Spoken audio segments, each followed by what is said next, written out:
नमस्कार, जय भोलेनाथ, हर हर महादेव। मेरा नाम नितिन है। ये है चाचा का radio. Vlog movie reviews article लेकर आता हूँ। आज का आर्टिकल बॉम्बे से है और ये एक संदीप नाम का लड़का है, उसके बारे में है, जिसने अपना एक स्केरी अजीब सा और आज भी ये मानकर चलता है कि मैंने जिनसे बात करी, जिन्हें देखा, वो इंसान तो नहीं थे। उसके बाद नौकरी इसने छोड़ दी थी और वो भी तत्काल प्रभाव से तुरंत ही छोड़ दिया और साफ कह दिया कि आप मेरे मन का वहम मानो, लेकिन मैंने जो देखा उसे जिंदगी भर भूल नहीं सकता। बात बॉम्बे की है और ये कोई बहुत बड़ा पिज़्ज़ा हब नहीं था, मतलब पिज़्ज़ा की दुकान बड़ी वाली नहीं थी। जैसे बहुत होते हैं ना पॉपुलर, वैसा नहीं था। साधारण सा था, जैसे मार्केट में खुलते रहते हैं नए नए नाम से। ये जिस पिज़्ज़ा शॉप पे काम कर रहा था उसे 1.5 साल हो गया था और अपने कॉलेज के बाद, अपनी पढ़ाई वगैरह करने के बाद यहाँ पर पार्ट टाइम जॉब किया करता था। कुछ घंटे में जो पैसे बन जाते हैं वो करता था। और 1.5 साल हो गया था यहाँ करते हुए, तो काफ़ी चीज़ें इसे पता थी कि अगर कोई लार्ज साइज पिज़्ज़ा ऑर्डर करता है तो उस पर इंसेंटिव अच्छे बनते हैं, मालिक से पैसे अच्छे बन जाते हैं और कभी कभी टिप भी अच्छी मिल जाया करती है। क्योंकि जो इतना ज़्यादा खाना मंगा रहा है या कोई ज़्यादा महंगा पिज़्ज़ा मंगा रहा है तो वो हमारे को 10-50 रुपये दे दिया करता है टिप के। और इसमें कोई प्रॉब्लम नहीं है। कोई धूप में, बारिश में, गर्मी में, बरसात में आपके लिए खाना ला रहा है तो आप अपनी तरफ से थोड़ा बहुत तो उसके लिए कर सकते हो। होता क्या है कि नाम इनका संदीप है, लोग सब इन्हें सैंडी बोलते थे। सैंडी उस रात बस घर के लिए निकल ही रहा था, क्योंकि इनका लास्ट टाइम जो होता था वो 1 बजे तक का था। 1 बजे ये दुकान अपना बंद करना शुरू कर देते थे रात में, और 1:15 तक या 1:30 बजे तक बिल्कुल से फ़ोन कॉल्स वगैरह भी बंद हो जाते थे। उसके बाद ऑर्डर नहीं लिया जाएगा। तकरीबन 1:45 इसने अपना सामान वगैरह रखना शुरू करा, अपना बैग तैयार करके निकल ही रहा था। इसके साथ एक और लड़का था। इन दोनों ने देखा कि अब फोन रिंग कर रहा है यार, उठाएं नहीं उठाएं। 1 बजने में 15 मिनट है और मतलब अगर कहीं दूर का डिलीवरी आ गया तो गड़बड़ हो जाएगा। अब सैंडी ने ये सोचा कि मुझे कॉलेज में कुछ पैसों की ज़रूरत तो है, घर वालों से मांगूंगा, एक काम करता हूँ, थोड़ा एक्स्ट्रा काम कर लेता हूँ, क्या पता कुछ अच्छा ऑर्डर मिल जाए। इसने फ़ोन उठा लिया। इसको 6 लार्ज साइज पिज़्ज़ा किसी ने ऑर्डर करे। 6, अगर एक भी होता है तो ये देने फटाफट जाते हैं, ठीक है, कि अच्छा पैसा बन जाता है। और ये मतलब इनकी दुकान से भी पैसा मिलता है इन्हें, कि अगर लार्ज साइज पिज़्ज़ा जा रहा है तो इन्हें भी 10-50 रुपये का फ़ायदा होता। अब तो ये तो 6 हैं, मना कैसे करें। इसने कागज़ पे पूरा एड्रेस लिखा और 6 पिज़्ज़ा लिखे लार्ज साइज, और उसके साथ इन्होंने 7 सॉफ्ट ड्रिंक जो होती है, कोल्ड ड्रिंक वगैरह, वो रखी। ठीक है जी, आपका इतना बिल बना, ठीक है, आप आ जाइए, ले जाइए, और प्लीज़ थोड़ा जल्दी आइएगा, यहाँ सब भूखे हैं। अरे बिल्कुल सर, जितना समय लगेगा बनने में, बस फिर डिलीवरी में ज़्यादा समय नहीं लगेगा। इसके दोस्त ने, उसका नाम अंशु था, अंशु ने सैंडी से कहा कि यार 6 पिज़्ज़ा, 7 कोल्ड ड्रिंक, कितने बड़ा ऑर्डर, और वो भी लार्ज साइज और बड़ी सारी कोल्ड ड्रिंक। तेरा तो यार आखिरी का जो कॉल था बहुत फ़ायदे का रहा। सैंडी ने कहा कि कभी कभी किस्मत में ना हमारे अच्छा लिखा तो होता है, लेकिन हम उस तरफ कभी मतलब अपना फोकस ही नहीं करते। अगर मैं फ़ोन नहीं उठाता, कॉल नहीं लेते और मिस हो जाती, ये कहीं और फ़ोन करके मंगा लेते। मेरी किस्मत में था। अब फटाफट से इन दोनों ने पिज़्ज़ा तैयार किया, कोल्ड ड्रिंक लिया, पूरा अपना पैकेट तैयार किया, बैग में रखा, बाइक पे बैठा और निकल गया। ये जो एड्रेस है ना, ये थोड़ा शहर से दूर पड़ रहा था। हल्का फुल्का सा घना जंगल टाइप का एरिया आना शुरू हो गया। अब ये समझ नहीं रहा कि यार मेरे को ये ऑर्डर देना चाहिए, नहीं देना चाहिए। इस वक्त समय बीतता जा रहा था और पिज़्ज़ा में आपको पता है कि इतने समय में नहीं आया तो फ्री हो जाएगा, इसलिए थोड़ा सा तेज चला रहा था। ये कह सकते हो आपकी अपने शहर से बाहर चला गया। अरे भाई, इतनी दूर मुझे नहीं आना चाहिए था, अब तो शायद समय भी निकल जाएगा। अपनी घड़ी में टाइम देखा तो सिर्फ 6-7 मिनट हुए थे। ये क्या हो रहा है। इसे ऐसा लगा था कि मैं अपने दुकान से पिज़्ज़ा लेके तकरीबन 15 मिनट पहले निकला हूँ और अभी सिर्फ 6 मिनट हुए। इसे ये बात समझ नहीं आई कि टाइम मेरे हिसाब से कैसे चल रहा है, क्योंकि मैंने मन ही मन ये बोला था कि ज़्यादा समय हो गया तो पिज़्ज़ा के पैसे मुझे देने पड़ जाएंगे। ये तो बहुत बढ़िया बात है। फिर भी इसने रफ्तार अपनी तेज़ी रखी, फटाफट से जाने की कोशिश कर रहा था। ये घना सा अजीब सा जंगल न जाने क्यों आज डरावना लग रहा है। बहुत सारी यहाँ पे स्ट्रीट लाइट तो लग रही थी, लेकिन रोड पे आज ढंग से काम कोई नहीं कर रही थी। कोई एक जल रही है, कोई बंद है, कोई जल रही है, कोई बंद है। तो जो उसके बाइक का रोशनी है उसी से जितना हो सकता था ये कंफर्टेबली जा रहा था। रफ्तार इसने थोड़ी सी और बढ़ा दी।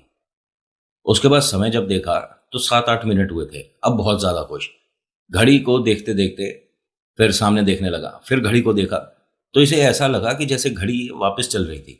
इसने एकदम बाइक रोक दी, अपनी घड़ी को 2-3 बार हिलाकर देखा कि ये क्या हो रहा है। फिर टाइम 5 मिनट और आगे का दिखाने लगा। अरे यार, मेरी घड़ी खराब है, इसका मतलब मुझे रुकना नहीं चाहिए, अब तेज चलानी चाहिए, न जाने कितना टाइम हो चुका होगा। इसने बाइक भगानी शुरू कर दी और ये सही समय तक, मतलब जो इनका समय बचा हुआ था, ये उस अजीब से सारा जला हुआ बंगला जो है उसके सामने जाकर खड़ा हो गया। एड्रेस जो फ़ोन पे बताया था वही लिखा हुआ है, जो नाम बताया था महिला का वही नाम लिखा हुआ है। और लेकिन इतना ज़्यादा अंधेरा है, आसपास एक मकान नहीं। जैसे आउटस्कर्ट होते हैं ना शहर के, उसमें कहीं कोई मकान बना रखा है। जैसे आज की डेट में फार्म हाउस वगैरह भी बन जाते हैं, तो फार्म हाउस कोई आपके शहर के अंदर बिल्कुल सिटी में भीड़ भड़ाकों के अंदर तो बनता ही नहीं है, थोड़ा सा दूर बनता है, क्योंकि वो खेत होते हैं, कई कई बीघे के खेत हैं, उनकी दीवार उठा दी तो फार्म हाउस हो गया। ये कल्चर अभी से नहीं, बहुत पहले से है, बस उसका नाम फार्म हाउस अब दे दिया। होता क्या है कि इसने देखा आसपास दूर दूर तक कोई नहीं, और एक बहुत बड़ा बंगला जिसके आगे मैं खड़ा हूँ, जो कि पूरा सामने से जला हुआ दिख रहा है। एड्रेस यही है और पूरे मकान में एक लाइट नहीं ऑन है।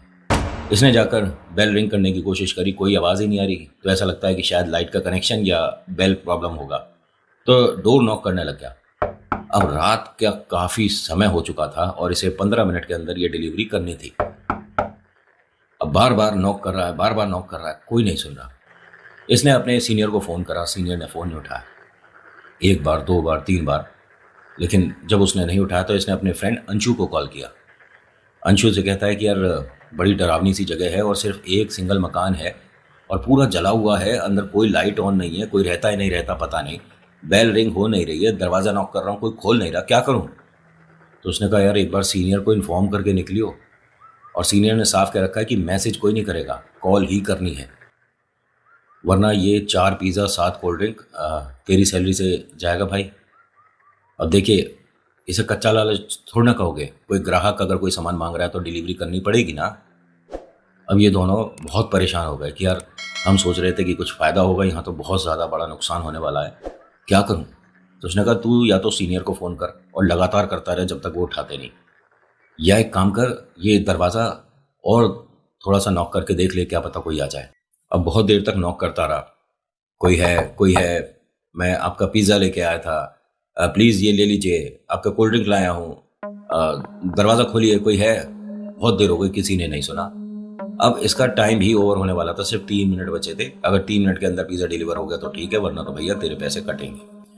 अब इसने सोच लिया कि जब ठीक है नुकसान हो ही रहा है तो बाइक पे बैठो, अपना ऑफिस वापस निकलो। ये बाइक पे बैठा, तभी ऊपर वाले फ्लोर का कहीं कोई लाइट ऑन हुआ, थोड़ी सी फ्लोर पे हल्की सी रोशनी हो गई। ये एकदम बाइक मतलब स्टार्ट करके जाने वाला था, रुक गया, देखता है तो वहाँ एक औरत और 5-6 बच्चे और एक आदमी आकर खड़े हो गए रेलिंग पर। उनमें से किसी का चेहरा एकदम क्रिस्टल क्लियर नहीं दिख रहा था, लेकिन कोई लोग खड़े हैं। तो मैडम ने बोला यस मैम, मैं पिज्ज़ा लेके आया था। ओके, ऐसा बोलकर वो अंदर की तरफ गई। बच्चे वगैरह सब रेलिंग से हट गए, उनके खेलने की और एकदम बात करने की आवाज़ें आने लगी। वो जो आदमी है वो मतलब इस तरह से चेहरा कर रहा था कि बस पता नहीं क्यों यहाँ मत रुको और निकल जाओ। कुछ देर बाद वो आदमी भी दिखना बंद हो गया, शायद वो भी अंदर वाले फ्लोर पे चला गया था। अब मैडम जो फ्लोर पे आके बोल के गई थी कि ठीक है आ रहे हैं, उसके बाद 5 मिनट हो गए, इन्होंने दरवाज़ा नहीं खोला। अब कुछ ही सेकंड रह गए हैं, अगर पिज़्ज़ा हाथ में दे दिया इनके तो ठीक है भैया, मेरे पैसे नहीं कटेंगे और इन्होंने मुझे रेटिंग दे दी, अदरवाइज नुकसान तो होने वाला है ही। दरवाज़ा ना खुले। इसने तेज तेज चिल्लाकर बोला कि अरे दरवाज़ा खोलिए, मुझे अंदर आना है, दरवाज़ा खोलिए, पिज़्ज़ा लीजिए और प्लीज़ मुझे फ्री करिए यहाँ से। दरवाज़ा एकदम खुला, इसके हाथ में पिज़्ज़ा और कोल्ड ड्रिंक वगैरह थी। ये 2 कदम आया और अंदर देखता है कि चारों तरफ अंधेरा है। मैडम आप कहाँ हैं? बच्चे कोई पिज़्ज़ा ले लीजिए सर। अब ऐसे सबको बुला तो रहा है लेकिन कोई आए नहीं। इसे कुछ चलने की आवाज़ आनी शुरू हुई, जैसे कोई सीढ़ियों से स्टेप करके मतलब उतर रहा है। यहाँ कोई आदमी सीढ़ियों से उतर रहा था, उसके दोनों पैर जले हुए से दिख रहे थे। उसके जो मतलब उसने ट्राउज़र पहन रखा था वो भी जला हुआ था, मतलब थोड़ा जैसे किसी ने हाथ से उसे बुझाया हो। हल्का हल्का उसमें से धुआं सा निकलता दिख रहा था। मैं उसे देखकर घबरा गया, मेरे हाथ से पिज़्ज़ा वगैरह गिर गया। मैंने एकदम से उठाया, पूछा कि आप ठीक हैं? और मैं थोड़ा सा आगे जब गया तो वो सिर्फ घुटने तक पैर थे, ऊपर धड़ था ही नहीं। मेरे हाथ पैर फूल गए। अब मुझे बस यहां से भागकर अपने ऑफिस निकलना चाहिए। ये क्या है? जैसे ही मैंने भागने के लिए अपने कदम बढ़ाए तो दरवाजा बंद हो गया। डाइनिंग टेबल जो कि काफी दूर थी, उस पर बिल्ली के रोने की आवाज आनी शुरू हुई। अब मैं उसे लगातार देख रहा था तो डाइनिंग टेबल के ठीक ऊपर वाला लाइट ऑन हुआ। उस पर डाइनिंग टेबल पर एक बिल्ली बैठी है और चारों तरफ एक फैमिली बैठी है। इनमें से किसी की भी आंखें नॉर्मल नहीं थी, सबकी आंखें वाइट थी। औरत ने कहा, यहां आइए, डिलीवरी करिए। अब ये घबरा गया कि ये कुछ नॉर्मल बात नहीं हो रही है। ये दरवाजे के पास गया और उन्हें देखते देखते दरवाजे को इस तरह पकड़ के खींचना शुरू करता है कि एक बार खुल जाए और मैं बाहर भाग जाऊं। ये हंसने लगी। हंसते हंसते उसे कहती है कि आपके पैरों के पास कोई खड़ा है, देखिए, उससे हेल्प मांग लीजिए, दरवाजा खोल देगी। अब इसने पैर के पास जब देखा तो एक बिल्ली थी, लेकिन उस पर चेहरा एक लड़की का था, और वो भी ज्यादा बड़ी नहीं, कह सकते हैं 5-6 साल की। वो इसे देखकर हंस रही थी। ये घबरा गया उसे देखकर, एकदम से जो वहां चेयर टेबल पड़ी थी उस पर खड़ा हो गया। हे, कौन है? पीछे हटो, मेरे को यहां से बाहर जाने तो, पीछे हटो। अब सबकी हंसने की आवाजें आनी शुरू हो गई। इसके हाथ से पिज्जा वगैरह जो गिरा, इसने अपनी आंखों से देखा है कि जो ये बनाकर लाया था वो ये है ही नहीं, ठीक है, और इसमें फफूंद लग गई, कीड़े लग रहे हैं। ये मानो कि 1-2 साल से कहीं किसी नाली के पास रखा हुआ था और ये उठा लाया, ये फ्रेश लेकर आया था। उसमें से कीड़े और ये जो गिंडार वगैरह होती हैं वो निकलने का मतलब क्या बनता है? वो जो टेबल पे लाइट ऑन है ना, उसी की इतनी रोशनी है, ये सब दिख रहा है इसे। अपने पिज्जा और कोल्ड ड्रिंक वगैरह सब इतनी गंदी हो गई, सब कुछ खराब हो गया। ये उन लोगों को देखता है, वहां पर कोई नहीं बैठा, पूरी फैमिली बैठी हुई थी वैसे पहले। अब ये डर गया, दरवाजे को बार बार खोलने की कोशिश कर रहा है। जब नहीं खुला तो समझ आया कि ये बराबर में जो विंडो है ना, लकड़ी का है। 2 हाथ मारूंगा, इसे तोड़ूंगा, कांच फोड़ूंगा और निकल जाऊंगा बाहर। भागना ही तो है मुझे बस यहाँ से। मुझे क्या मतलब किसका घर कैसा है? जब ये लोग मेरे साथ ऐसा कर रहे हैं तो मैं इनके घर की कोई परवाह करने को थोड़ी ना बैठा हूं। इसने एक चेयर उठाई और विंडो में देकर मारी। विंडो का कांच टूटा, सब लकड़ी वकड़ी थोड़ी सी पुरानी सी थी, वो सारी टूट गई। एकदम विंडो प्लेन हो गया, खुल गया। फटाफट से एक चेयर पे पैर रखा और बाहर कूद गया। जैसे ही बाहर कूदा है, इसको ऐसी सांस में सांस आई कि मैंने शायद जिंदगी का सबसे बड़ा काम कर दिया, जो मैं इस मनहूस और भूतिया घर से बाहर आ गया। इसने तुरंत अपने दोस्त को फोन करा। अब उसका फोन लगातार रिंग हो रहा है लेकिन वो उठा नहीं रहा। इसने मैसेज ड्रॉप कर दिया कि मैं बहुत बड़ी परेशानी में हूँ, मेरे से कांटेक्ट में रहे, ऐसा कुछ मैसेज करा और अपनी बाइक पे बैठा और भाग लिया। अब ये लगातार बाइक चला रहा है और बाइक का जो रियर व्यू मिरर है उसे देख रहा है। वो पूरा परिवार इसे डाइनिंग टेबल पे बैठा हुआ दिख रहा है। अरे ये बाहर है, रोड पर है, यहाँ डाइनिंग टेबल लगाकर कौन बैठ सकता है? लेकिन वो लोग इसे साफ दिख रहे हैं और वो सभी इसे लगातार देख रहे हैं। सबकी आंखें वाइट दिख रही हैं और उनका चेहरा बिल्कुल साफ क्लियर दिख रहा है। ये उसी को देखते देखते ड्राइव कर रहा था, लड़खड़ाया, ना जाने किस चीज से टकराया और गिर गया। बाइक कहीं गिरी, ये कहीं गिरा, हाथों में बहुत स्क्रैच आई। अपने आप को जैसे तैसे संभाल ही रहा था, तभी धीरे से आवाज आई, तो यहां से कहीं जा नहीं पाएगा। इसने जब पलट कर देखा तो वो औरत बिल्कुल इसके नजदीक आकर खड़ी हो गई थी और हंस रही थी।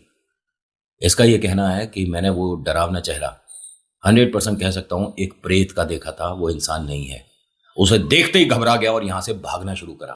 ये यहां से भाग ही रहा था और शहर की तरफ भाग रहा था, तभी इसके दोस्त का फोन आया, अंशु का, कि मुझे तेरा मैसेज मिला, क्या प्रॉब्लम क्या है? उसने कहा, भाई तू जहां भी है प्लीज मुझे लेने आ जा। हाँ मैं आता हूं ना, बस मैं निकल रहा हूं ऑफिस से, तेरा ही वेट कर रहा था, किधर है तू? तो इसने अपना लोकेशन बताया कि मैं इस वाली रोड पे हूं। और बाइक कहाँ है तेरी? बाइक के पास नहीं जा सकता यार, बाइक के पास वो औरत और बच्चे खड़े हैं शायद। औरत और बच्चे खड़े हैं? तू पुलिस को फोन कर। नहीं ऐसी कोई प्रॉब्लम नहीं है, तू बस आ जा। अब वो उसका इंतजार एक पेड़ के पीछे छुपकर करने लगा। जैसे ही इसका दोस्त सामने से निकला, इसने फोन करा कि बस यहीं पर रोक दे। उसने एकदम अपनी बाइक रोकी और आसपास देखा तो इसको देखा यहाँ सब खून वून, हाथ में स्क्रैच है, चोट लग रही है, हेलमेट टूटा हुआ है। क्या हुआ था? यार एक दुर्घटना हो गई, मैं गिर गया था। बाइक कहाँ है तेरी? बाइक किसी रोड पे आगे है। तो बाइक में कोई प्रॉब्लम है, उसे वैसे ही छोड़कर चलना है क्या? नहीं नहीं, मैं तेरे पीछे बैठ रहा हूँ, तू प्लीज़ बाइक तक लेकर चल। अब इसने वहां जाकर जब बाइक अपनी उठा रहा था तो आसपास ऐसे देख रहा घूर घूर कर। अंशु ने पूछा कि किससे डर रहा है, क्या हुआ है? तू कहे तो मैं बॉस को फ़ोन करता हूँ, पुलिस बुलाता हूँ ना, या क्या हुआ तेरे साथ? कह रहा बस यहाँ से निकल। ये दोनों यहाँ से फटाफट से बाइक पे बैठ के निकले तो ये सीधा अपने बॉस के घर पहुँचे। उन्होंने पूछा कि तुम दोनों ऐसे डरे हुए और तेरे इतनी स्क्रैच, पहले डॉक्टर और बैंडेज का काम होना चाहिए कि मेरे से मतलब है? तू चल मेरे साथ। अब वो बॉस जो है गाड़ी में बिठाकर इन दोनों को लेकर गए, एक जगह पट्टी वगैरह कराई, फिर पूछा सारी बातें। इसने कहा ऐसी बात है, अभी बताते हैं। उन्होंने पुलिस स्टेशन जाकर पुलिस को बताया। उन्होंने कहा चलिए मैं चलता हूँ, देखें ऐसे क्या है जो बच्चे के मन में इतना डर और इतनी चोटें कैसे आई हैं इसके। जब वो उस बंगले तक पहुंचे तो पुलिस ने बताया कि आप कहाँ आ गए, यहाँ कहाँ डिलीवरी करने आए थे? इस मकान के बारे में पता नहीं है? 16-17 साल पहले एक पूरा परिवार जलकर मर गया था। यहाँ पर इनके डर की वजह से, और लोग कहते हैं कि इन्हें देखा है रात में, उस वजह से कोई अपना दूसरा कोई बंगला वगैरह नहीं बनाता। ये वाली पूरी रोड जो है ना, थोड़ी स्केरी और हॉन्टेड लोगों ने बता दिया। कहते हैं कि श्रापित है, ये घर मनहूस है। बेटा तू इसके अंदर गया था? उसने हाँ, इसके अंदर सामने डाइनिंग टेबल है, राइट हैंड साइड पे 2 कुर्सियां हैं, ये एक विंडो है जो कि मैं तोड़कर बाहर निकला था। तो पुलिस ने टॉर्च से दिखाया कि कौन सी विंडो तोड़ी थी तूने? कोई भी विंडो टूटी हुई नहीं थी। तो पुलिस ने इससे कहा कि रात में कारपेंटर बुलाकर उन्होंने विंडो रिपेयर करा दी। ये आपका लड़का मजाक कर रहा है। मैं मजाक नहीं कर रहा, मेरे हाथ से पिज्जा, कोल्ड ड्रिंक वगैरह सब वहीं गिरी थी, आप प्लीज अंदर चलकर देखिए। दरवाजा खुलकर पुलिस और ये इसके बॉस और अंशु सब अंदर आए। अंदर पिज्जा तो पड़ा हुआ था, वो भी खराब सा, ना जाने कब का। लेकिन वो जो पैकेट है, वो पैकेट नहीं समझ आ रहा था कि कौन सी कंपनी का मंगाया इन्होंने, मतलब जिस डिब्बे में आती है। अब इनके बॉस ने कहा कि देखिए हमारी कंपनी का तो लग नहीं रहा है, और तू लार्ज साइज कह रहा है बेटा ये, लेकिन लार्ज साइज नहीं है। अरे मैं सच बोल रहा हूं, ये जो हुआ है मेरे साथ। इस घर में एक बिल्ली थी, उस पे मैंने एक लड़की का चेहरा देखा है। अब पुलिस वालों ने कहा कि आप इसे ले जाइए, इसके मन में किसी बात का डर बैठ गया है। तभी वहां पर एक बिल्ली के बोलने की आवाज आई। इन सब ने डरते हुए पलट कर देखा तो रियलिटी में एक जंगली बिल्ली थी और कुछ नहीं। जब ये सभी लोग इस घर से बाहर आ रहे थे तो अंशु ने इसके कंधे पर हाथ रखा हुआ था और कहा कि तेरे मन में किसी बात का डर बैठ गया, तू परेशान मत हो, सब कुछ ठीक हो जाएगा, और वो पिज्जा और वो नुकसान तू और मैं दोनों मिलकर कर लेंगे, तू प्रॉब्लम मत ले। नहीं यार मैं झूठ नहीं बोल रहा। इसने बात करते करते पीछे पलट कर देखा तो वो परिवार डाइनिंग टेबल पर बैठा हुआ इसे दिखने लगा। आज के आर्टिकल में इतना ही। कैसा लगा बताना जरूर। So thank you so much for watching. मेरा नाम नितिन है। मुलाकात करूंगा एक नेक्स्ट वीडियो में। हर हर महादेव, जय भोलेनाथ। धन्यवाद।